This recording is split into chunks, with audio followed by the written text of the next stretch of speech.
Hello and welcome back to a very offended episode of Football by the Numbers. I am John. I am not invited to the Christmas party, but I am joined by my two friends, Andrew and Will. Andrew, how are you feeling to be the best soccer player in the world, according to not one, but both of my children?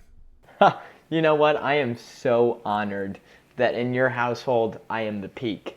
Unfortunately, as they get older, that bubble is going to be popped. So I'm going to enjoy it right now while I can. Because as soon as they really actually learn about the game, they'll realize very fast that that is not me. As you can see, and as we saw from earlier in the month, you may be the best player, but that doesn't mean you get the awards, as we've seen from you not being picked up by a team, and as we've seen by Robert Lewandowski not winning the Ballon d'Or. But we're not here to talk about that. Will, I want to hear about how you're doing first. Could be better. Did you notice he had only introduced us as friends, not best friends? Yep. Friends, lovers, or nothing is what John Mayer says. And otherwise, it could be better if the Portland Timbers had won. I might be a little happier. NYCFC won. Not only did they win, I won another sandwich. That makes me the undisputed sandwich champion for 2021. Having won 2 sandwiches, one from each of my co-hosts. I just recently paid up on my sandwich. If you know, you know. But if you want to know, go back and check out an episode from 7 months ago. I'd love for you to know if I won and if I voted NYCFC, I would have won. Still would have been the undisputed champion with 2 sandwiches. Just making that clear. 2 people couldn't pick them. I took one for the team, okay? And I'm the sandwich lover. Speaking of sandwiches, boy, did NYCFC sandwich that. I don't know how to segue from Where sandwiches. are you going? Let's go ahead and talk about this game. It was a heck of a game. And let's talk about the MLS Expansion Draft. The Cup first. What a spicy event, boys. What a great soccer match that was played between NYCFC and the Portland Timbers. Of course, going to extra time and then penalties. Will, let's get your take first. What did you think of the match? What were some highlights? Who do you think the MVP was? Quite boring up until the last 10 minutes when Portland finally decided, hey, let's get some offense going. Obviously, good goal by Tati Castellanos. Maybe Steve Clark, Portland's goalkeeper, could have done a little bit better, but it was wet. But yeah, great job by NYCFC. Clearly the better team, had a great playoff run. This was their first Cup win since their founding. So, Andrew, what did you think? Who was your player of the game? Who would you have given it to? Truthfully, I didn't think there was players that stood out. I thought the play was kind of pretty chippy. I felt like it was kind of hard for either team to have a dominant performance by one player because it felt like there was fouls all over the place. The game started out, I remember the announcers talking about how Portland was throwing bottles and trash at the NYCFC players while trying to take corners and stuff like that. So that subtracted from the game a little bit. If I was going to have to choose a player...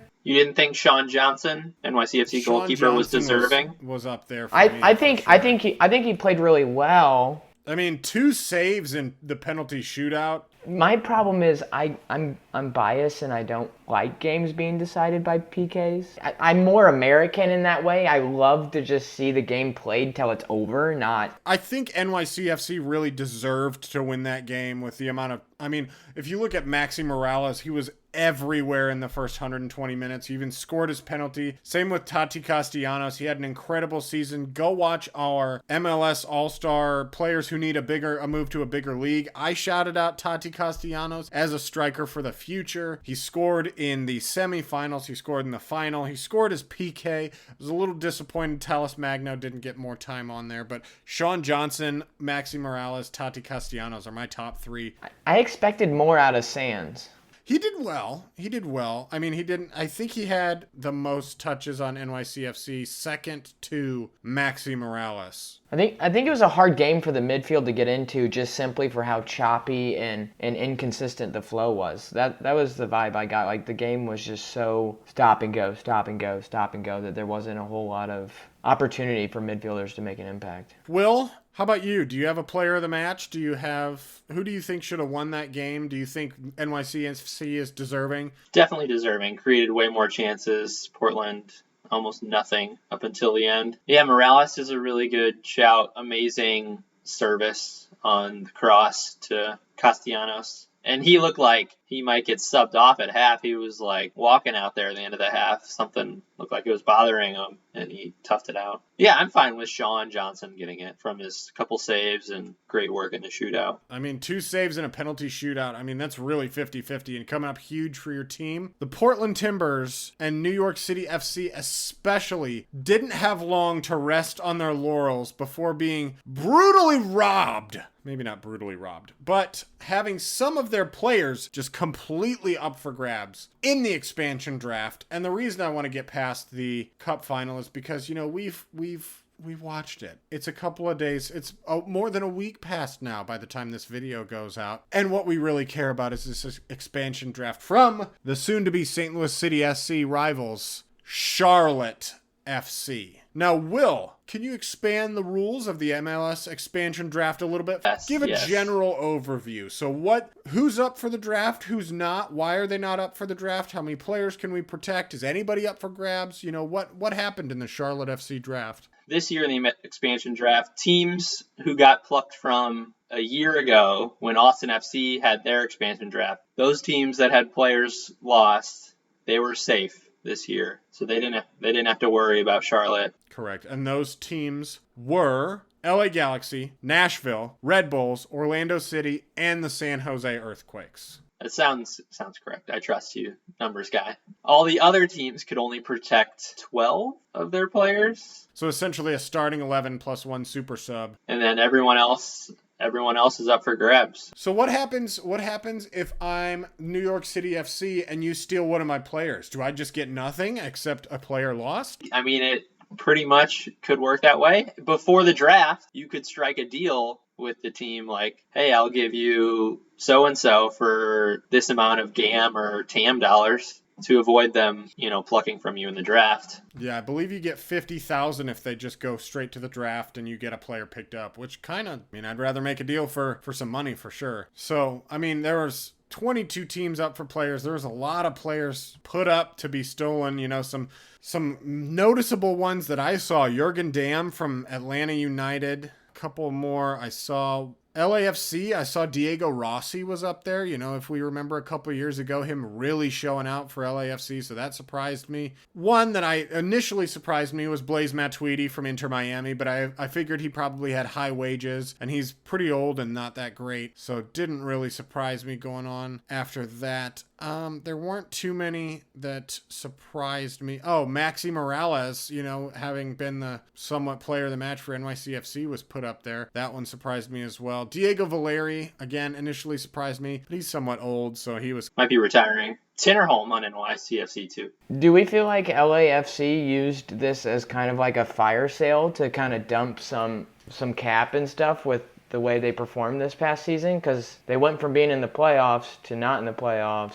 Do you think that's why they exposed Rossi? Like, you know, kind of maybe get in new blood by not having to kind of hold on to a contract? Yeah, I think that's probably why they put a lot of their high-wage players up to just free up some cap space. And yeah, you don't receive a lot of money or transfer funds or maybe get a good trade. But if cap space is really what you're looking at, which those LA teams really, you know, they have a lot of cap space and therefore their players have high wages. If Diego Rossi was stolen, I'm sure, or Blaise Matuidi for that matter, if they were stolen, that would seem more like a benefit to the teams from which they were stolen. That I don't know how Diego Rossi has done since returning from the Turkish league. I don't think he made too much of an impact coming back from there, especially, I mean, you can see that they didn't make the playoffs, and Inter Miami again didn't make the playoffs, and Matuidi's been there, a couple years now, so I'm sure that they'd be happy to get those wages off the books. Yeah, I think it goes back to more of your first argument, is my guess, is that they knew, like, other teams, Charlotte, couldn't afford this kind of move. And the last player I wanted to shout out that I was surprised was left on there for obvious reasons. For obvious reasons I was surprised.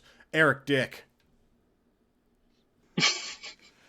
Sorry, had to get that one in there. No, I just wanted to make a dick joke, sorry. So, the 5 players that were stolen by Charlotte FC were Mackenzie Gaines, forward from Austin FC, which kind of surprised me. They're the newcomers in the MLS, and they already have to have a player stolen. I would have figured that they also would have been exempt, as Charlotte would be exempt for St. Louis FC, but I guess not. Anton Walks for Atlanta United, Joseph Mora for DC United, and technically, I mean, the way it worked out was $900,000 of extra of general allocation money, but they also drafted Tristan Blackman from LAFC, whom they traded to the Vancouver Whitecaps for $500,000 almost in general allocation money, $350 next year and $125 in 2023, so $475 over the next 2 years in installments. And then they also got Ismail Tajouri-Shradi. Sorry if I mispronounced your name, bro.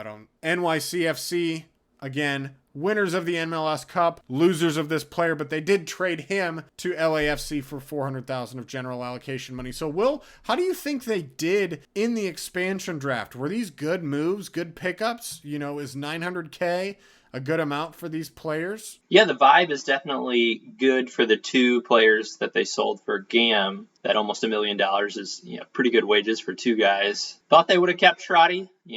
He's definitely a talent up top, but I guess better fit for LAFC's system. And they did just recently sign international player Melo, who's a forward, so maybe they're more excited about him. The roster is looking like it still might need a little bit of work. As of December 14th, I'm looking at their roster, one goalkeeper. So if that goalkeeper gets hurt... He's definitely a backup, too. He's at LAFC. He wasn't, a starter. Cisnega. They have 7 defenders, so looking like a Greg Berhalter kind of move there where they're overloading on those just defenders. Stacked on the defense. 4 midfielders and 2 forwards. Hopefully the new manager gets some work done. I mean, Will, how do you rate Miguel Angel Ramirez as far as a managerial talent? What do you think of this Charlotte roster? Is there anybody we need to keep an eye on, really? Especially Mackenzie Gaines. I heard a lot about him, that he could be one to watch coming up here, but is this really a team that we need to look out for, or do you think they'll replace Cincinnati in the basement? I think it'll be hard to do that, to replace Cincinnati. You almost have to try to do that. It'll be hard. Yeah, these picks probably weren't that sexy, but seem like good depth pieces is the vibe. Mackenzie Gaines is definitely a gamble. He's a flyer on a young guy who's got some talent, but only played like 200 minutes last year. Surprised Austin let him go, being a local Austin guy. The other two kind of defenders who weren't locked on starters with Atlanta United and DC United, but definitely sound like good character guys. And I think Walks is definitely the more offensive guy between the two, and Joseph Mora is the better defender in tackles and aerials and duels. The draft might have been not that sexy, but you're still sexy, Will. I almost feel that Charlotte went the route of trying to get as much money that they could get as possible. I mean, they came out with, nearly $900,000. It kind of made me seem like they were setting themselves up for a pretty big signing to come. I don't know if they necessarily kind of maybe have somebody in their mind. Well, like to make a big splash, because I don't know why out of the pool of players you have available, they went more for the $900,000 in cash money than they did to picking up some of the names that were available. Yeah, it seems like they kind of went more for the middleman of trades just to get some extra GAM with their picks. It reminded me of the way the Golden Knights played their picks their first round for the NHL. They didn't pick necessarily the bigger names, but they went for the correct people that other people wanted to trade for, so in the end result, they had all this money to play with in this new attractive team to pull guys into. Because what teams don't want to play in a new stadium, in a new environment? That's already easy to sell. And it was a high market team in Vegas, and let's hope Charlotte FC doesn't go that route and win the MLS Cup in their first team, because who cares? No one likes Charlotte FC. It's all about STLSC, baby. I agree with you wholeheartedly. It looks like they're going to have to go to the market and get some talent picked up, because their roster isn't thick enough with 6 offensive players and 7 defenders and 1 goalkeeper. It looks like they're going to need at least 1, if not 2, forwards or midfielders. Definitely another goalkeeper, and $900,000. You might. I know they were 2 defenders, but you might have just wanted to go with some forwards. Like Jurgen Damm, he is a guy that can run down the field. He can create plays. He's got some international experience. He's played with Atlanta United, so he can bring a lot of veteran experience. I know he's somewhat older. I think he's in his late 20s now. But you got to have some offense there, unless you're going to put 6 at the back, in which case, who would want to watch this team? Who would want to watch this team anyway, but really who would want to watch this team with 6 at the back? I don't know. I mean, it seems like they made a couple of good moves. I am excited for the Mackenzie Gaines pickup. I know he's a local Austin lad, but I think he could get some good minutes with this team. Joseph Mora, I agree with you, Will, seems to be the sexier pickup than Walks. Walks maybe could be like that James Sands, a defender, midfielder hybrid. I don't know. It seems like $900,000. You're going to need to get some really high quality, low budget talent from South America, which, Will, I think you said that seemed like they were trying to do is paste together a collage of South American talent. What do you think their strategy going into the 2022 season will be? I mean, I think Taylor Twellman kind of picked up on it too, that they could like set a record for like number of international players on their roster. They might get to double digits. Yeah, I just don't think that really works with instant success, like getting all these guys who've never played MLS before. We don't see it work with like the Inter Miamis and other teams. It's possible, but I don't see it in a low market team like that. And I hate to say it about St. Louis City SC because we're so obviously going to go out and win the MLS Cup in the first year that we become a team, but it's not as likely. And so we'll have a lot of doubters and a lot of money when we had initially placed bets on St. Louis City SC. But Andrew, any closing thoughts? I know you have bigger and better things to do for more professional soccer things than us. Good news is next year, Caden Clark may be available for St. Louis City SC. I mean, he won't be because he's going. I had to work him in there. I had to try. Just somehow, Caden Clark. Yeah, maybe. You never know. I wish that transfer was held off for another year, like they planned on picking him up in the summer of 2024. Instead of like right now, because then we could just swoop in and Leipzig would be like, all right, we do want to take him, but we have to wait until summer 2024. St. Louis, and here's all the money today. Take all this money. Give us all the money.